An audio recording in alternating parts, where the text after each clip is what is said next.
It was a Tuesday evening, one of those ordinary nights you barely remember until something unforgettable shatters it. I had reheated yesterday's chicken and potatoes, the kind of simple dinner Thomas always ate without a word. He sat across from me, chewing mechanically, scrolling through his phone as if nothing in the world could reach him. Then, somewhere between two bites, he looked up with that chilling detachment of his and said, "Grace, I think it's time we do a DNA test for Ethan." For a moment, I couldn't even process the words. I thought he was joking some cruel attempt at humor, but there was no smirk, no sarcasm. His jaw was set, his eyes fixed on the table rather than on me. The clatter of his fork against the plate rang sharp in the silence. My chest tightened as if all the air had been sucked out of the room. 15 years. For 15 years we had raised Ethan together. Every sleepless night when colic left him screaming until dawn. Every scraped knee. Every science project. Every soccer game in the pouring rain. We were a team, or at least I believed we were. Now my husband was questioning it all. "Are you out of your mind?"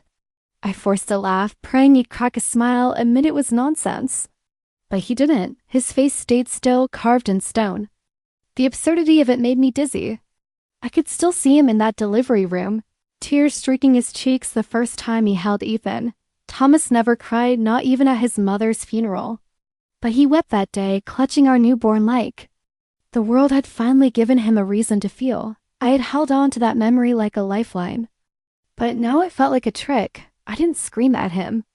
I didn't throw the plate or demand how he could dare insult me like this. Instead, I went through the motions of the night as if nothing had happened. Then, lying beside him in the dark, I stared at the ceiling fan, counting the slow turns of its blades. While he slept soundly, breathing steady as if nothing had shifted at all. The silence in our home grew unbearable. He left for work earlier than usual, came home later, barely. Looked at me. And then, without further discussion, we were sitting side by side in a private clinic, waiting for the nurse to call us in. That morning, Ethan had asked why we were all going to see a doctor. Thomas, calm and clipped, told him it was just a routine checkup, some blood work. I couldn't bring myself to contradict him. I didn't tell my sister Anna, who called every night, or my best friend Vicky, who always had opinions about men. I carried the weight of it alone, because saying it aloud felt like admitting it might be true. The nurse greeted us too cheerfully, her smile like a spotlight on my shame. Did she see me as the unfaithful wife? Thomas as the betrayed husband? Or just another couple slowly unraveling in her waiting room? When she swabbed Ethan's cheek, he winced and looked at me for reassurance. I smiled, but inside I was trembling. Thomas didn't smile. He didn't even glance my way. He signed the paperwork with a steady hand, as though this were nothing. More than a tax form or an oil change, that was the moment it truly sank in. My husband, the man who once cried with joy in a hospital room 15 years ago, no longer trusted me. And in his silence and his coldness, I realized this test wasn't just about Ethan's bloodline. It was about the foundation of our marriage. The days that followed felt like walking through fog. Each hour dragged heavy and silent. Thomas left. Before dawn, came home long after sunset, and when he did sit at the table, he ate quickly, mechanically. As though my presence was an inconvenience instead of a comfort, I tried to pretend nothing had changed. I folded his shirts, poured his coffee into the thermos by the door, set the table the way I always had. But the silence between us was a solid wall, rising higher each day. Ethan noticed before I could hide it. One evening, while pushing peas around his plate, he whispered, "Mom, is Dad mad at me?" His big brown eyes searched mine for an answer that could make it all disappear. My throat tightened, but I forced a smile. "No, sweetheart, he's just tired. Work has been hard." The lie tasted bitter, but what else could I tell him? That his father questioned whether he even belonged to him. That our family was hanging by a thread? That night Anna called. Her voice was warm, grounding, and I wanted so badly to spill everything. She'd always been my anchor, the one who reminded me who I was when life got dark. But instead, I just told her I was tired. She hesitated, then sighed. "You know, Grace, Thomas has always had this streak. Remember how he used to question me about every little detail when I babysat Ethan? He worried about the most absurd things. I told myself it was because he cared too much, but sometimes I think he just doesn't know how to trust." Her words cut deep because I remembered it too. Years ago, when Ethan was just a toddler, Thomas had accused me of leaving the back door unlocked after I ran in from the garden. I hadn't. I knew I hadn't. But he stared at me with those same cold eyes as if my word wasn't enough. Some wounds never heal. They scab over but split open with the slightest touch. Even the house seemed to change during those days of waiting. It no longer felt like a home, but a sterile hospital room, cold, heavy, filled with unspoken dread. Thomas moved through it like a patient on autopilot, detached, unreachable. Even the air pressed down on my chest, and I started to notice the little things. He took his laptop into the study and closed the door, something he never used to do. One morning, I discovered his laptop was locked with a password. Before then, it had always been open, filled with endless spreadsheets and articles about home repairs we never managed to do. Now he carried his phone everywhere, clutching it like a lifeline, checking it in the garage and the bathroom, always away from my eyes. At night, when he finally came to bed, he turned his back to me and drifted off within minutes, as though his conscience was spotless. I lay awake, listening to the faint hum of the refrigerator downstairs, counting the ticks of the clock each, one dragging like a drop of water echoing in a cavern. And in those quiet hours, I began to wonder what had planted the suspicion in him. Had someone whispered something about Ethan not resembling him? Had a friend made some careless, thoughtless remark? It was absurd. Ethan had Thomas's dimpled chin, his same unruly curls, even the same expression when he was angry. But logic didn't matter anymore. Doubt had taken root in Thomas's mind, spreading like ivy, curling into every crevice of our lives. By the fifth night, the silence was unbearable. It pressed against my chest until I wanted to scream. Thomas sat buried in the sports section, ignoring me completely. And that's when I realized it wasn't just Ethan he was questioning. He was questioning me too. And there was nothing I could do except wait for the verdict, the cruel sentence that would either save us or destroy everything we had built. On the morning of the results, I couldn't even sip my coffee. The mug sat untouched on the table, its steam dissolving into nothing. My lips bled from how hard I'd chewed them. My hands wouldn't stop trembling, nails digging into my palms. Thankfully, Ethan had already left for school. I couldn't bear for him to see me like that. The drive to the clinic was silent.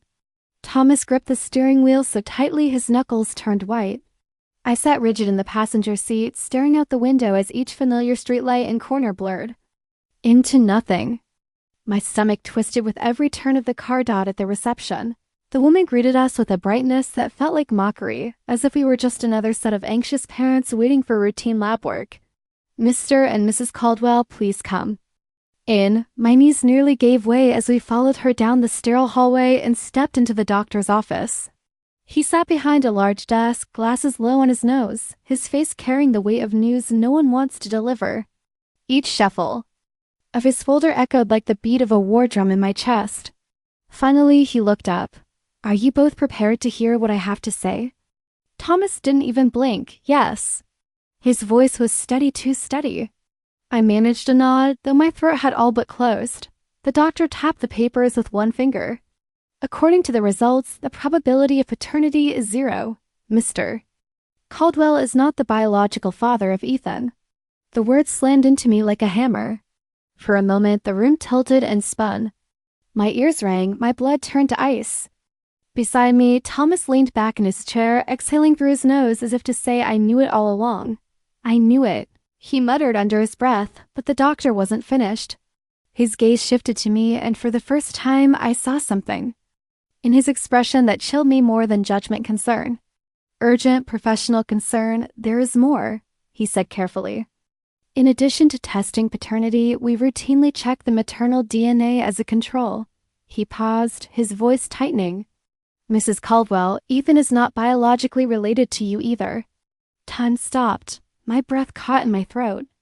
I stared at him, waiting, begging for him to take it back. "What?" My whisper barely existed. The doctor shook his head. "We repeated the test 3 times. The results are consistent. Ethan is not biologically related to either of you." The ground dropped from beneath me. His lips moved, his papers rustled.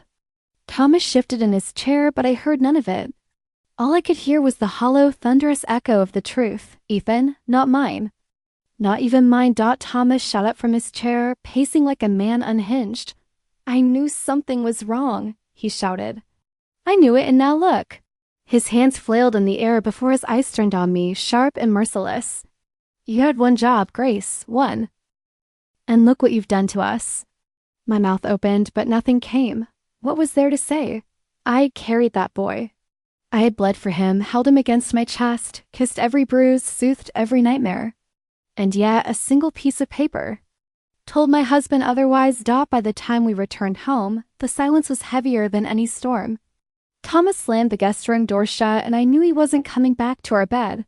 He wasn't coming back to me. That night, I sat alone at the kitchen table with a shoebox of Ethan's mementos, his hospital bracelet, his newborn photo, the discharge papers. I traced my fingers over them, desperate for proof that I hadn't imagined 15 years of motherhood. And yet, doubt crept in, suffocating and cold. If Ethan wasn't mine, if he wasn't Thomas's either, then whose child had I been holding? All these years?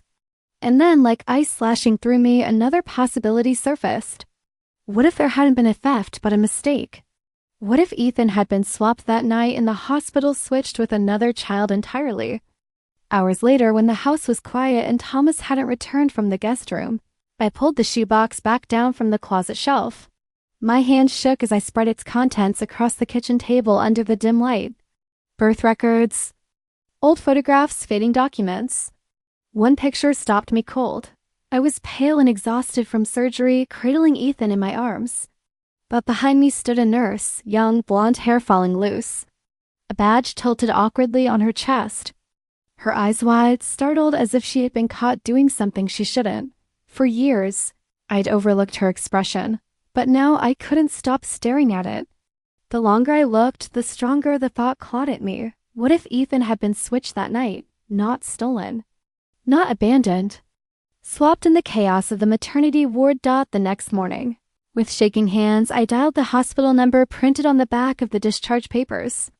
My voice cracked as I explained who I was, what had happened, and what I feared. There was a long pause, the kind that stretches a lifetime, before the operator finally spoke. I'm sorry, Mrs. Caldwell. Those records are confidential. Unless you have a court order, we cannot release any information. Confidential. That word struck like a slap across the face. My family was collapsing, my life unraveling, and all they had to offer me was policy. I hung up the phone, my hands trembling so badly I could barely press the red button to end the call. But I wasn't finished, not even close. If they wouldn't help me over the phone, then I would go there myself. I owed myself the truth, even if it broke me. Driving back to the hospital after 15 years felt like walking straight into a battlefield. I had barely survived. The building looked different, new signs, fresh paint, polished entrances, but beneath it all, the bones were the same. The parking lot hadn't changed. That cracked stretch of asphalt held the memory of Thomas pacing nervously, chain-smoking. While I labored inside, unaware of how close I came to never walking out again, I parked in nearly the same spot, sat still for a long moment, and tried to gather the courage to face what might come next. The moment I walked in, the air hit me. Sharp sting of antiseptic mixed with the stale bitterness of burnt coffee from the vending machines. The smell hadn't changed in all those years, and it churned my stomach. My legs felt weak as I forced myself to the reception desk. Leaning in, my voice cracked into a whisper. I need to speak with someone about possible newborn confusion. January 2008. Please, it's urgent. The clerk stared at me, her expression torn between sympathy and suspicion. Her mouth tightened. Without a court order, I'm not asking for names, I cut in, my words trembling, desperate. Just look. Just see who else gave birth that day. My child may have been switched, please. She hesitated, glanced around nervously, then disappeared into the back. For a moment, I thought she had left me hanging, but I'd driven here for nothing. 10 agonizing minutes later, the door opened and an older woman emerged. Silver hair pulled neatly into a bun, eyes sharp but kind. Her badge read, Dinah Whitmore, Patient Services Director. She studied me for a long moment before speaking softly. I remember you, my breath caught. You remember me? Yes, she said, her voice steady. You had an emergency C-section. It was complicated. We nearly lost you. Her words sank like stones into my chest. She remembered. She ushered Me into her office, shut the door, and gestured for me to sit. I spilled everything: the DNA test, Thomas's reaction, the box of mementos, the photograph of the young nurse with guilty eyes. Diana listened quietly, nodding, her face grave. When I finished, she stood, went to a tall cabinet, and pulled out a thick folder layered with dust. January 2008, she murmured. We were transitioning to digital records then, but some paper files remain. Her finger traced across handwritten notes. That day, there were 3 other deliveries, 2 boys, 1 girl. Yours was the only. C-section. My pulse thundered at my ears. Could a mistake have happened? Diana exhaled heavily. 2 nurses were out sick. The staff was stretched thin. I won't lie, Mrs. Caldwell. Yes, it's possible. The word possible rang in my skull like a bell, shaking everything I thought I knew. She looked at me directly. Her eyes unwavering. There was a new nurse that week. Very young, she didn't last long. Her name was Natalie Brooks. You might want to start there. I walked out of that hospital with my heart pounding and a single name echoing in my mind: Natalie Brooks. The nurse in the photograph, the girl with guilty eyes, maybe? The key to everything. I didn't know where to begin, but when I finally told Vicky, my best friend, she didn't hesitate. You need a lawyer, she said flatly. Not just any lawyer. Someone who fights hospitals, someone who doesn't back down. She gave me a name: Daniel Hayes. 2 days later, I sat in his office. He was in his 40s, sharp-eyed, calm-voiced, the kind of man who seemed to see through every word. I laid out the story: DNA results, hospital visit, the young nurses. Name. He wrote notes on a yellow legal pad, occasionally nodding. When I finished, he leaned back, his gaze steady. Grace, I need to be honest. If you go down this path, the truth may not bring comfort. It will bring answers, yes, but also pain. Families have been torn apart by less. Are you prepared for that? I swallowed hard. My life was already in. Ruins, Thomas gone, Ethan drifting into silence, every breath heavier than the last. I just want to know what really happened, I whispered. Christopher nodded. Then we start with the nurse. If she exists, if she can be found, she may hold the key. He hired a private investigator, a man known for digging where others wouldn't. I waited. Days blurred into nights. Every phone call made my heart stop. Finally, after nearly a week, Christopher called. We found her, Natalie Brooks. She's living about 76 miles away in a rural township. Works as a florist. From a hospital ward to a flower shop, it sounded almost poetic. Or maybe like someone trying to bury a past that refused to die. Against Christopher's advice to let the investigator handle it, I drove there myself. The road stretched long and empty, cracked asphalt cutting through farmland. My thoughts pounded. With each mile, what would I say to her? What if she denied it? What if she confirmed it? The flower shop was small, wedged between a pharmacy and a bait and tackle store. Pink shutters.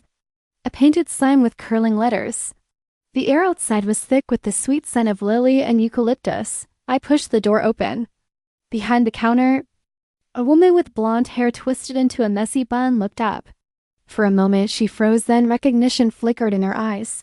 She knew me. Her voice faltered. Can I help you? I stepped closer, my throat tight. Natalie Brooks. You worked at Harrisburg General in January 2008. Her hands tightened. Around the scissors she was holding. For a long, unbearable silence, she said nothing. Then she slowly set the scissors down, closed her eyes, and whispered I was 21. It was only my 2nd week on the job. We moved into the back room, the air thick with carnations and damp earth. She leaned against the wall, her fingers trembling. That night was chaos, 2 births happening at once. One a C-section, the other? Natural, babies crying everywhere. We were supposed to double-check the bracelets, the bassinets, everything. But I was rushed. I thought I had it right. I truly did. My voice cracked.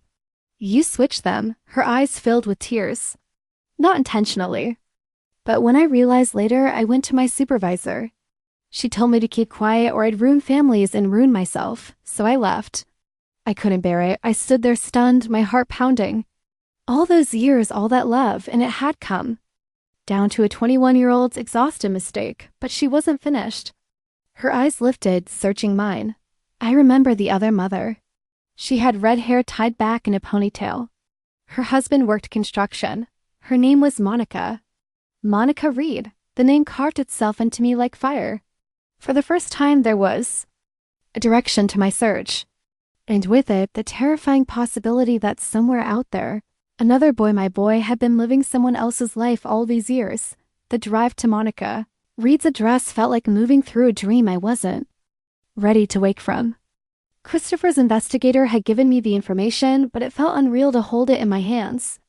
An address scribbled on a slip of paper, a key to the truth I wasn't sure I wanted to open. The neighborhood was modest. Rows of brick homes, with faded shutters, children's bikes scattered across porches. Monica's house was a 2-story with lace curtains in the windows. When she opened the door, I was met with the warm scent of cinnamon and something faintly like baby soap. She was smaller than I expected, her red hair tied back in a loose bun, her face pale and tired, but not unkind. For a moment, she looked ready to shut the door. Then she whispered, "You were a Harrisburg General, January 2008. It wasn't a question. I nodded. "Please, may I come in?" She hesitated, then stepped aside. Inside, the house felt lived in worn couches, a crochet blanket, faint music drifting from a bedroom upstairs. In the living room, a teenage boy sat hunched on the sofa, earbuds in. He barely glanced up, just long enough for me to see his profile. My breath caught. The angle of his jaw, the set of his brow. It was Thomas. I would have known it anywhere. "Caleb," Monica said gently. "Say hello." The boy pulled out one earbud, giving me a polite nod, his eyes narrowing with adolescent suspicion. I smiled weakly, my heart pounding. Ethan wasn't with me that first day. I needed to face this alone before I brought him into the storm. But even standing there, staring at Caleb, I felt the ground shift beneath me. Monica sat across from me, wringing her hands. "I need to tell you something," she said quietly. For years, I felt something wasn't right. Caleb's blood type doesn't match mine or my husband's. The pediatrician brushed it off, said those things happen. But I knew. I just never had proof. Her words pierced me. 2 mothers, strangers, carrying the same doubt in silence for 15 years. I leaned forward, my voice shaking. I think our children were switched that night." She pressed her hands to her face, tears welling in her eyes. Dear God. We sat in silence, the weight of the possibility filling the room like a storm cloud. Finally, I whispered, "Will you do a DNA test? For Caleb, for Ethan? For all of us?" She looked at me for a long moment, then nodded. Yes. The days waiting for the results were the longest of my life. I thought waiting for Ethan's test had been unbearable, but this was worse. This time, I wasn't just waiting to see if Thomas's doubts were justified. I was waiting to learn if the very core of my identity as a mother had been built on a mistake. When the call finally came from Christopher, I was sitting at the kitchen table, Ethan upstairs, doing homework. My hand shook so violently I nearly dropped the phone. His voice was steady, measured, as though he knew I might break. "Grace." The test confirmed it. "Caleb Reed is your biological son. And Ethan is Monica's." The words hollowed me out. I slid to the floor, clutching the phone, sobbing. Not because I had lost Ethan, nothing in the world could erase the 15 years we'd shared, but because the foundation of our lives had been shattered by one exhausted mistake in a hospital ward. I pressed my forehead to my knees, rocking as I cried. When I finally looked up at Ethan's photo on the mantel, his gap-toothed smile, his curly hair, his familiar dimple eye, whispered, "You are my son. No matter what paper says, no matter what blood proves, you are mine." In that moment, I understood. Love was more powerful than DNA, more binding than any test. No discovery, no courtroom, no cruel twist of fate could ever take Ethan away. From me, but Thomas grew colder with every passing day. Even after the DNA results, after the truth about Caleb and Ethan, he had no interest in piecing together what remained of our family. If anything, he seemed relieved to have an excuse to turn away from me completely. He left earlier for work, came home later, and when he did, he barely acknowledged me at all.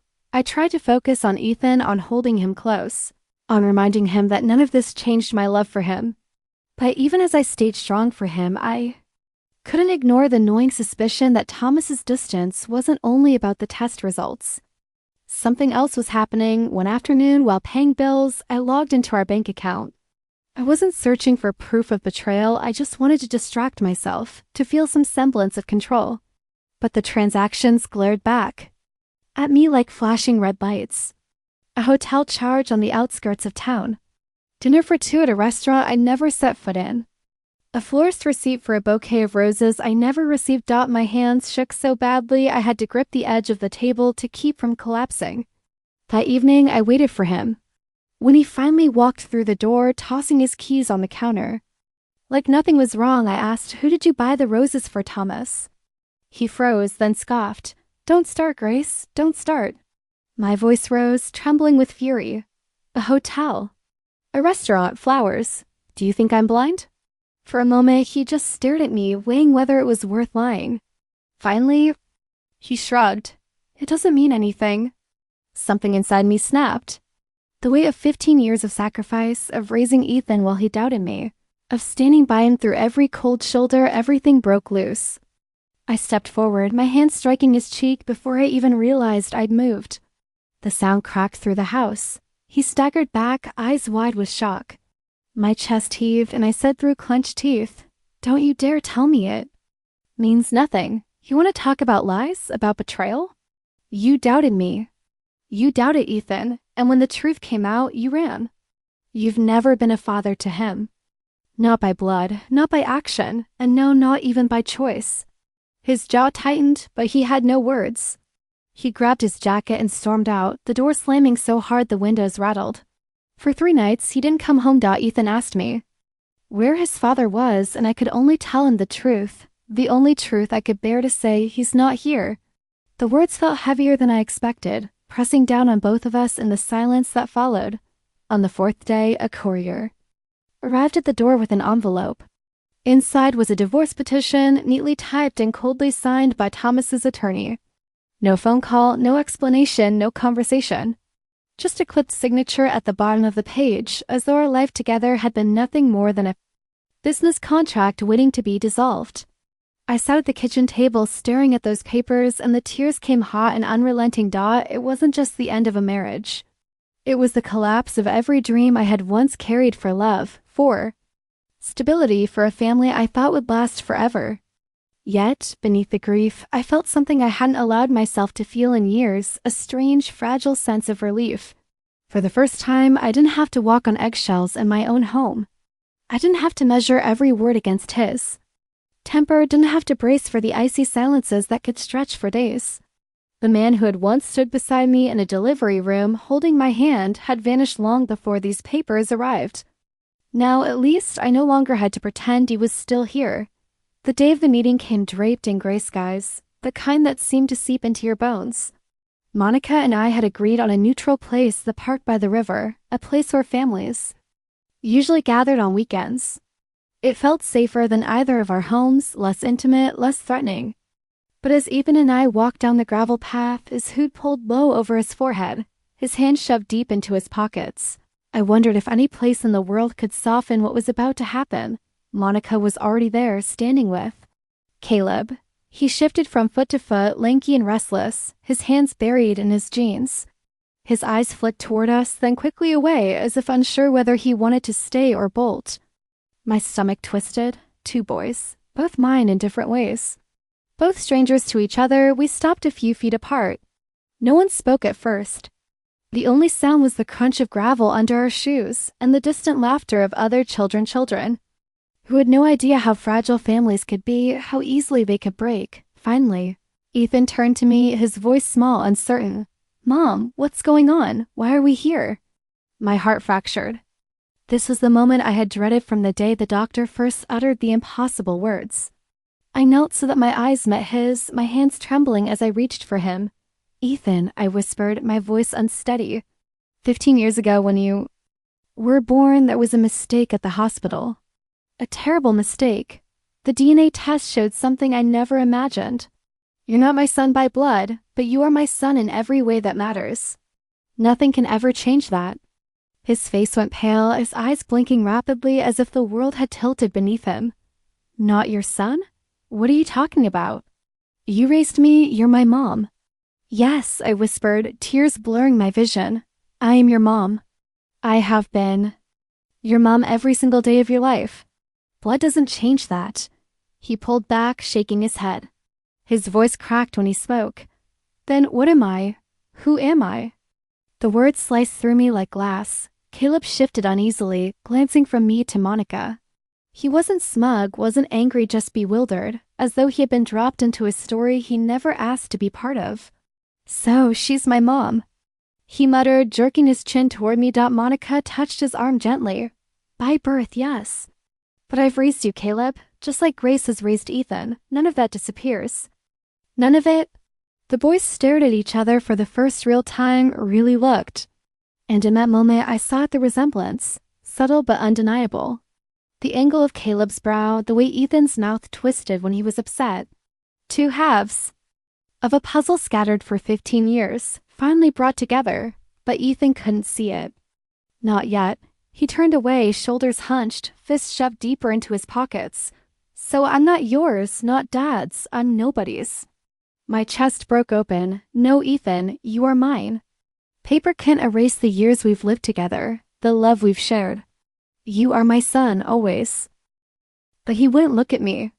His voice came out in a whisper, jagged and raw. Then why does it feel like I don't know who I am anymore? The question hung in the cold air, heavy and unanswerable. Caleb dropped his gaze to the ground. Monica's eyes filled with tears. And there on that gravel path, with the river flowing silently beside us, the enormity of what we had uncovered pressed down on all of us. Two boys standing side by side, yet oceans apart, not strangers, not brothers. Something in between. Caught between two families, two truths, and two mothers who loved them with everything they had. When Ethan pulled his hood tighter and turned away, I knew this was only the beginning. The days that followed the park meeting were the hardest of my life. Ethan barely spoke to me. He kept his hood up even at home, retreating into his room, shutting the door, refusing to sit at the dinner table. The house that once echoed with his laughter now felt swallowed by silence. I tried to give him space, but every night I sat outside his door, whispering through the wood, I love you, Ethan. That hasn't changed. It never will. Some nights I thought I heard him shift inside, but he never answered. One evening, I found him sitting on the porch steps, his knees pulled tight against his chest. His face was hidden in the shadows, but when he finally spoke, his voice trembled. If I'm not your son by blood, then who am I? I sat down beside him, close enough to feel his warmth, but not so close as to crowd him. I placed a hand gently over his. You're mine, I said softly. Always mine, not because of DNA, not because of paperwork. Because every day of your life I've loved you, fought for you, and raised you. Blood doesn't make a family. Ethan, love does. He didn't look at me, but he didn't pull away either, and that small gesture was enough for me to hold on to Dot in the middle of all this. I met again with Daniel Hayes. He spread the documents neatly across his desk. The hospital won't cooperate unless we push, he said firmly. If you're ready, we'll file. We'll take them to court. I stared at the papers, at the clean lines of legal language, and felt the weight of every sleepless night. Every unanswered question, every tear Ethan had shed in silence. I'm ready, I told him. My voice didn't shake. We go all the way. The lawsuit couldn't return the years we had lost. It couldn't erase Ethan's pain overnight. But it could give us truth, accountability, and maybe some small measure of justice. Weeks later, on a quiet afternoon, I sat on the porch with a blanket across my knees. The air smelled of cut grass and early spring. Out in the yard, Ethan and Caleb tossed a basketball back and forth. At first awkwardly, then with the easy rhythm only boys can find. They weren't brothers by blood, but neither were they strangers. Anymore. Just two lives forever altered by a single mistake, slowly learning how to move forward side by side. Dot, I watched them, my heart swelling with something I hadn't felt in months. Hope. I had lost a marriage. I had lost the certainty of who I thought my son was. But I hadn't lost Ethan, and I never would. I hadn't lost my strength either. I had faced the truth, no matter how brutal, and I had survived it. Some mistakes can't be erased. They scar. The past, they alter the future. But scars don't have to define us. They remind us that we lived, that we endured, that we were strong enough to keep going. Dot, as the boys laughed quietly, the ball thudding against the cracked pavement, I closed my eyes and let the sound wash over me. Whatever lay ahead, courtrooms, Paperwork, questions without answers, I knew one thing for certain. I was still a mother. And that was enough.